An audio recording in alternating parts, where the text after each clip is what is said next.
Hi, and welcome to The Flex with Aaliyah. Thank you so much for tuning in to this week's episode. Today, we're talking about FitFluencers versus Trainers. Social media is in so much of our lives, even if we don't want it to be. And we're influenced by advertisements, whether in grocery stores, billboards, even on social media. And that pertains to our health. There's so much out there that impacts us and our views on our health. What do we believe? What should we believe? Who do we trust? And this episode is breaking it down, talking about what a FitFluencer is, why you should or should not trust them, and comparing them to trainers. So stick around if that's something that piques your interest, or maybe you're not sure how to tell who's fake and who's real. So take a listen to this episode. Like I said, welcome, newbies, people who've been listening. Thank you so much for tuning in. And as usual, we're kicking things off with a quote. Fake is the new trend and everyone seems to be in style. I love this quote because fake does seem to be the new trend. Whether on social media, what we're telling people, what we're doing. But my focus today is really on social media because that's kind of where FitFluencers live. And I'll talk about what they are in a moment. So fake is the new trend. Things that you might see on Instagram and on Facebook. Now people have gotten so much better at editing, popping things in. You can't even tell what's fake anymore. So then how the heck do you know who to even trust? And things look so cool or cute or funny, helpful, all on social media. And we just absorb it because either we're attracted to it for some reason or we think it's real. And that's why I really like that quote. Fake is the new trend and everyone seems to be in style. You could have no freaking clue what you're talking about and you post something and people swarm to it and it's not true. And we got to sift through that bullshit on our own, especially when it comes to our health. And as a trainer, I feel so bad for people who get sucked into some of these fitness trends or nutrition protocols that they see. It's just so attractive in the moment, these quick results. They're like, yes, I'm going to gobble that up and I'm going to really apply it to my life. And they don't get the results that they see. And it's unfortunate. It's a waste of time. It's a waste of money, energy. Then I have this other quote that I liked. I couldn't decide, so there's going to be a lot of little quotes in here today. The problem is that people are being hated for being real and loved for being fake. Do you ever post your opinion on a page and all these people come out of the woodwork hating on you, defending something, even though that wasn't the point of what you brought up? That actually happened to me a couple weeks ago. I participated in a race and I vocalized my opinion. I might not have presented it in a way that some people like. Sure, I'll take ownership of that. Could I have done it differently? Sure, anyone could do anything differently. But in the time that I did it, I felt it was a reasonable post. And it got shit on so hard.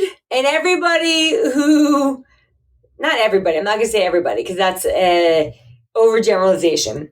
There were quite a number of people who commented on it. Man, and they loved to hate you.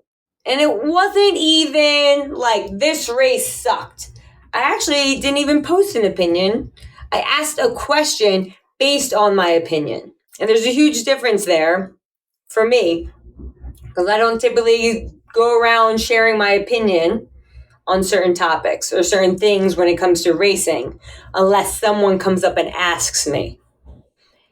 And so I shared this and it tainted people's perception just because I thought a rig should be harder. And it's ludicrous that some people thought I did it for attention, which is just so laughable. I'd laugh in that person's face. But I don't need to. It's a waste of time.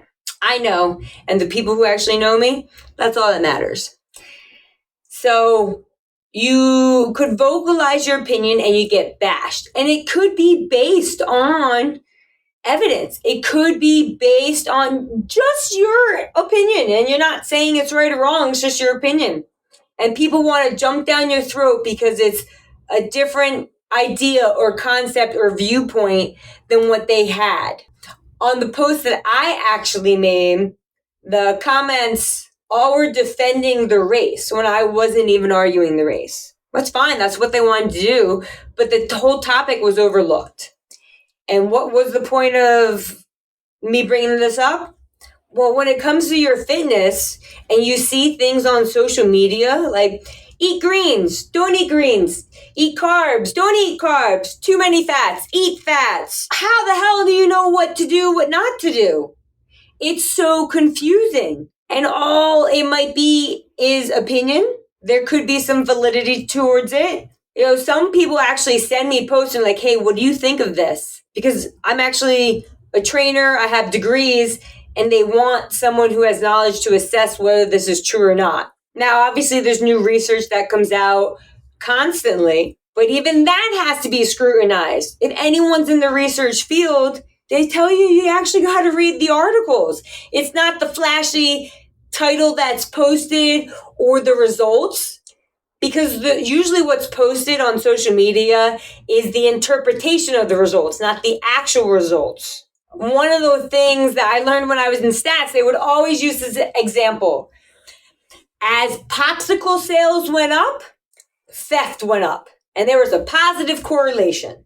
And what people would post, if you took that, is, oh my God, as popsicle sales rise, theft rises.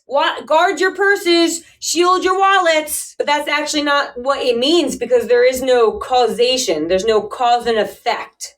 It was just, there's a relationship. Oh, it happens to be that, and it could be the summer.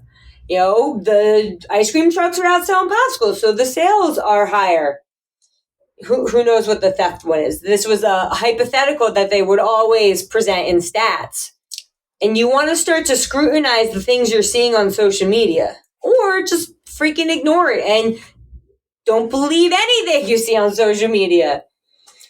If you can go all in or all out, otherwise you kind of got to sift through that bullshit. It might take a little bit of work, but if you don't want to get scammed or you want to try something new, then you're going to have to put that little bit of work in to assess whether it's authentic or not. And that comes full circle to FitFluencers. What the heck are FitFluencers?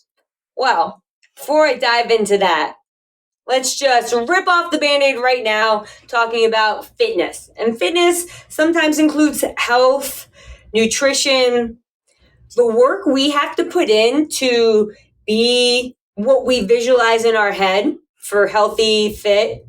It is not sexy work. It is not easy work. And I found this blurb that says, fitness isn't sexy. The industry and many quote-unquote FitFluencers would have you believe that your journey will be quick, painless, and super sexy. We are here to shed light on the non-sexy side of your journey, the gross side of fitness that very few people talk about. And I'm going to wager to guess that a lot of the people listening to my podcast are at some level of fitness. And you know from firsthand experience that it is not sexy. It does take work. It is not easy. And I can speak from my own personal experience. Sure, do I like the journey maybe better than most? Yes. But I also know that it is not easy or sexy. It's hard. It might be easy for me compared to somebody else, but what someone else does could be really hard and easy for them that I see, that I want to emulate. So what is a FitFluencer? Who are they? What are they? FitFluencers, which is short for fitness influencers, focus on promoting fit and healthy lifestyles on social media. And that often depicts an idealized body. So for men, that is typically very muscular, and women, it is thin with athletic bodies. And those aren't realistic expectations for everybody. And what these FitFluencers do is they promote these lifestyles and get paid per post, per sponsorship post. And it actually sparks trends or what you might buy, such as protein or maybe creatine or perhaps pre-workout. It's almost like advertising. It sways your actions that impact your health. Next time, this will just be a little fun little game. Next time you see somebody post something about a supplement, could be protein, pre-workout, creatine, amino acids, whole kit and caboodle.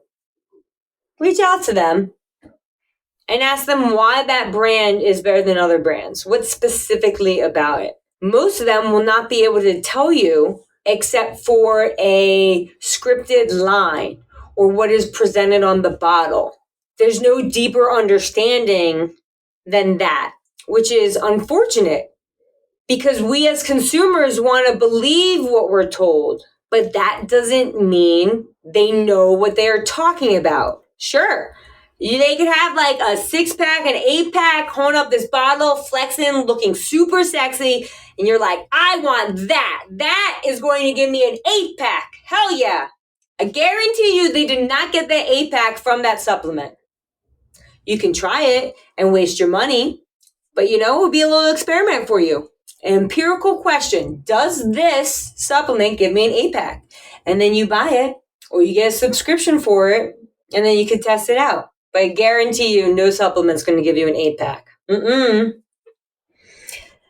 So these FitFluencers are posting things related to nutrition, things related to supplementation, and elements of fitness and their lifestyle. It gives the illusion of this perfect body, this perfect life. Fuck, I live this life and mine's not even perfect. My body's not perfect. My mentality's not perfect. My nutrition's not perfect. It is not true. I mean, I had a piece of chocolate this morning. I probably actually had 2 pieces of chocolate. I'm not going to lie to you. Okay, because I'm not feeling that great. Am I going to post that on social media? Maybe not. I don't know. One time I posted a whole bag of chocolate chips between my legs as I was driving because I had a really shitty day. And so I went to the candy store and I bought chocolate chips in bulk. And I was just eating it as I was driving. That's not every day, but that's real life. Shit happens. I don't eat salads every day. One of my members' wife happened to see me in the grocery store. And the next day I was talking to him. He was like, my wife is in the grocery store and like she told me she saw you. And she was like, does she even eat anything? And that is hilarious. Of course I eat something. I have to eat food to sustain life. But why would you think that healthy people or fit people or active people don't eat? That's funny, especially if I'm in the grocery store and I have like a cart of food. I don't know what was in it.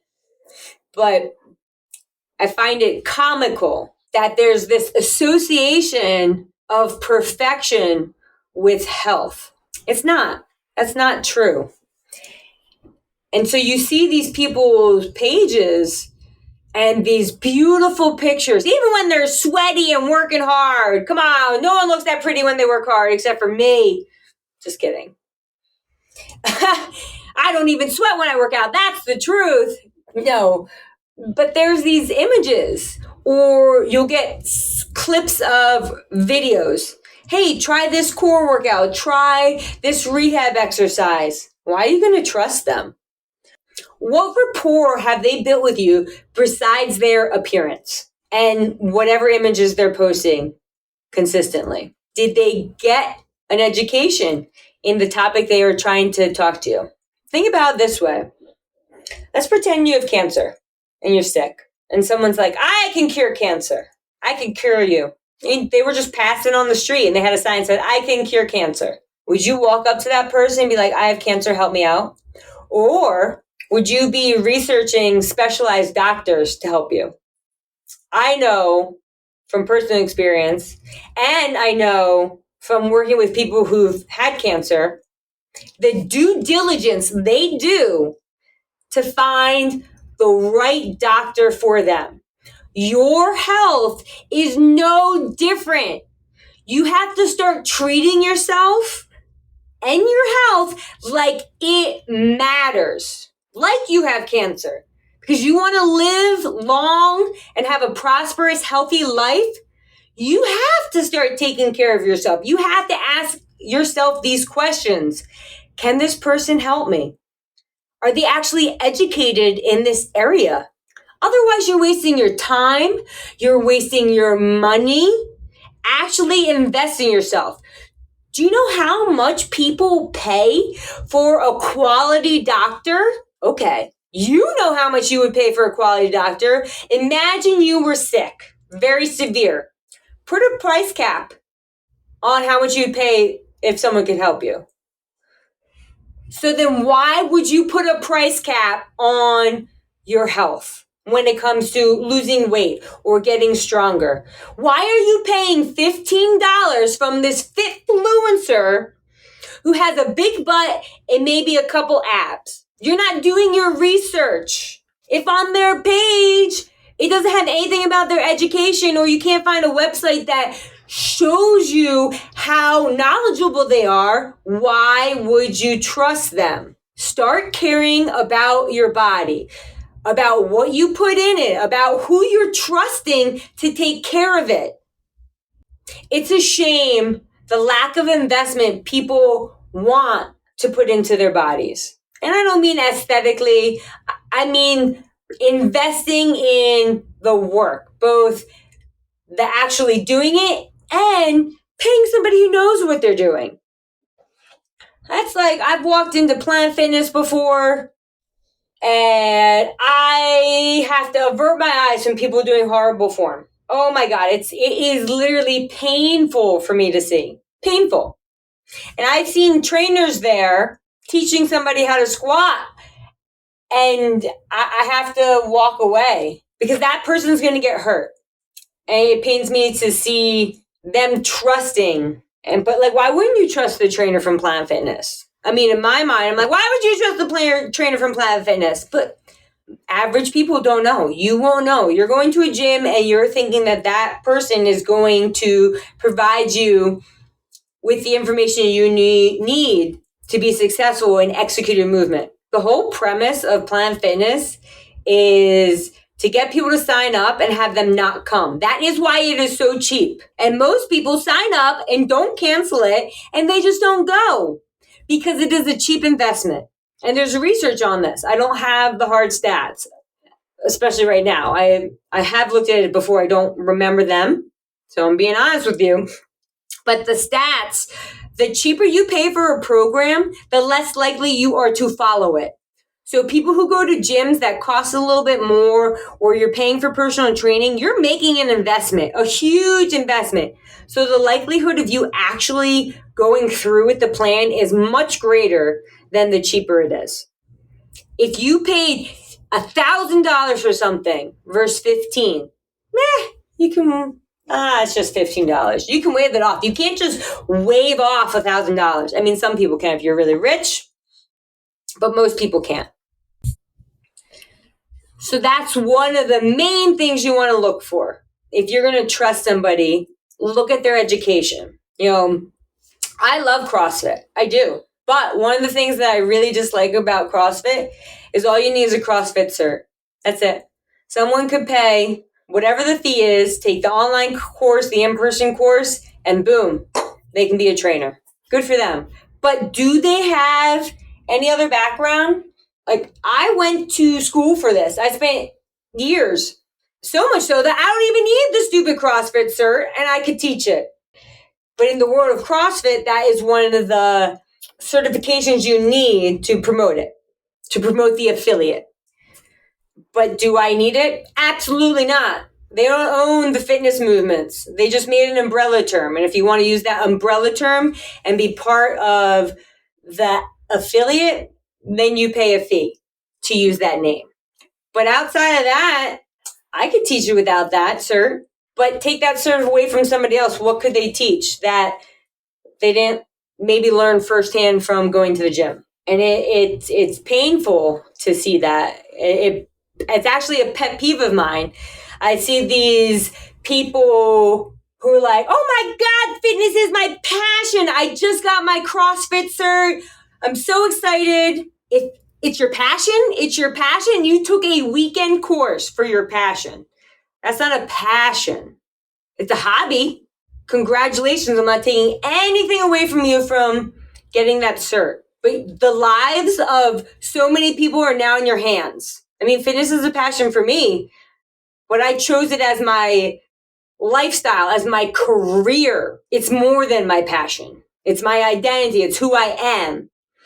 And anytime I go to help somebody, it impacts me physically and emotionally because I'm invested in them. And I think that is a huge difference between trainers and FitFluencers.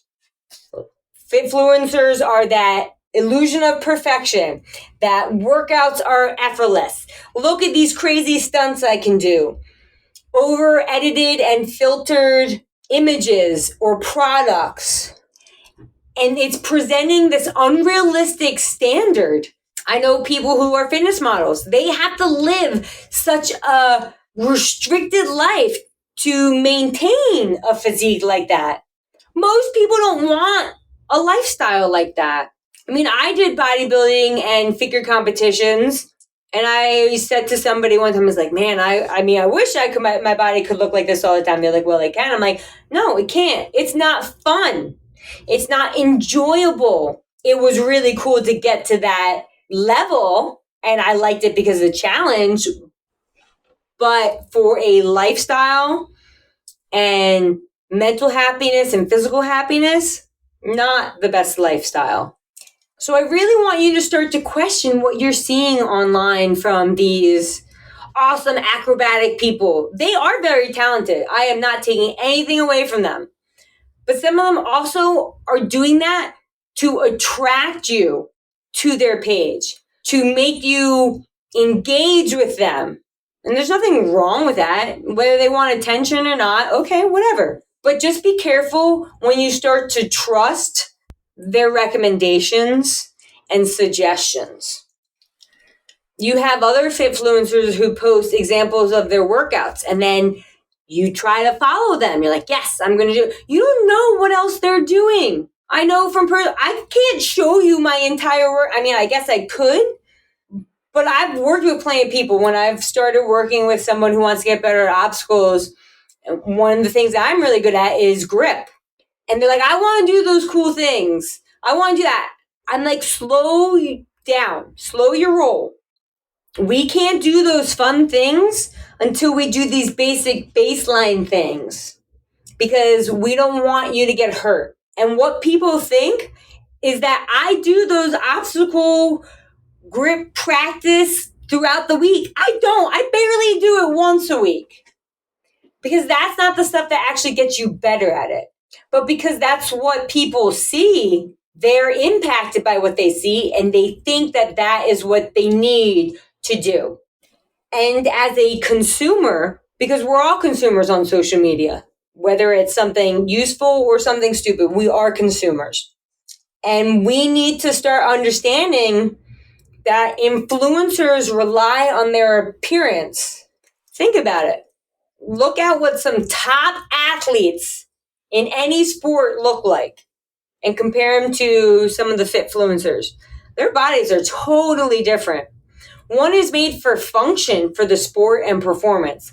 The other is made to make you jealous, to make you want to be them. And that is why we trust them, because they have something that we want. For example, there's an ad program that I had bought however many years ago during COVID. I was like, I'll do this. It was only like, $30. And it was from a well-known CrossFit athlete. Did it ever give me abs? No, but I did it for fun. But That is what it was sold as. Get abs, do this program. My core got stronger, but I didn't get abs. I mean, I have abs. Everybody has abs. I didn't get the abs that the woman selling the product had. I had very low expectations that would happen anyway, but that's what I chose to invest in. And I'm someone who will actually do what I set out to do. So I did do the program. I actually like some of the exercises. But the everyday people, you're going to think that that is obtainable and then get frustrated when the results aren't what you want. Heck, I'd be frustrated if I didn't get the results that I wanted. So why wouldn't you be frustrated? That's the whole point of why we're doing something. We participate in a class or because we want something in our life to be different. We want to get stronger. We want to be fitter. We want to lower our numbers, blood pressure, cholesterol, whatever it is. We're doing something to get some type of result, whatever it is. And I would say from a trainer perspective, don't let it be the appearance that is driving you, because you're going to miss out on achieving so many great things by hyper focusing on a look. And that look will never be obtainable. Not because you're not going to put in the work, but because we have an image in our head. I mean, I have an image in my head of what I would like to look like. And some people were like, oh, this looks good on you or that. And I'm like, what are you talking about? That needs to look like this. I mean, I don't say that in sense, but in my head, it's not as good as I want it to look. And if I feel that way, I know many other people feel that way. So as a consumer, like I said, when you're on social media, whether you're a fan of somebody, whether you're following a random person who popped up on your feed, be smarter. Know that they are creating trends and habits and persuading you to purchase products. And they do that through their body. That is what they do. You need to start evaluating some of these individuals, especially if you are investing in what they are selling, whether it's a fitness routine or a product. And that was a lot about FitFluencers, so trainers. Check their, even you can have shitty trainers. Absolutely. You can have really good FitFluencers. But trainers have to be good at everything. They have to be good at communicating because they are working with you in person. Most of the FitFluencers are selling programs that you buy and then you never talk to them. It's not even a one-on-one relationship. A trainer has to develop a relationship, create rapport one-on-one, usually face-to-face. And if it's not face-to-face, it is still a one-on-one relationship virtually if you're doing a program like that. So you've got to have communication and understanding. They need to know how to read people. Is what you said too strong for that personality type? Are you not pushing them enough?